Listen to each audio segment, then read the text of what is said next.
আসসালামু আলাইকুম বন্ধুরা, কেমন আছেন আপনারা সবাই?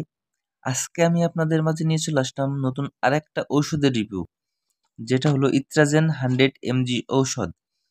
আর এই ঔষধটি ম্যানুফ্যাকচার করেছেন বিকন ফার্মাসিউটিক্যাল লিমিটেড। তো এই ইত্রাজেন ঔষধটি আসলে ইত্রাকোনাজল গ্রুপের একটি ঔষধ। আর চলুন বন্ধুরা, এই ঔষধ সম্পর্কে আমরা বিস্তারিত আলোচনা একজন বিশেষজ্ঞ ডাক্তারের কাছ থেকে জেনে আসি।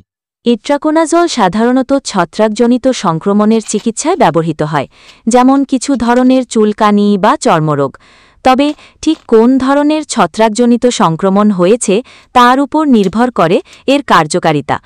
ইট্রাকোনাজল খাওয়ার কিছু সাধারণ পার্শ্বপ্রতিক্রিয়া হতে পারে, যেমন বমি বমি ভাব, পেটে ব্যথা, মাথা ঘোরা বা অ্যালার্জি।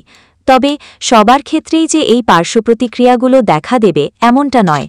ওষুধের সঠিক মাত্রা এবং খাওয়ার নিয়ম আপনার ডাক্তারই আপনার অবস্থার উপর ভিত্তি করে নির্ধারণ করবেন। আপনার সুনির্দিষ্ট স্বাস্থ্যের অবস্থা এবং চিকিৎসার জন্য সবচেয়ে সঠিক তথ্য পেতে হলে একজন ডাক্তারের সাথে পরামর্শ করা সবচেয়ে ভালো। তো বন্ধুরা, আজকের মতো এ পর্যন্তই। ভিডিওটি যদি আপনাদের একটুও ভালো লেগে থাকে অবশ্যই সাবস্ক্রাইব করে একটি কমেন্ট করে যাবেন। ধন্যবাদ সকলকে।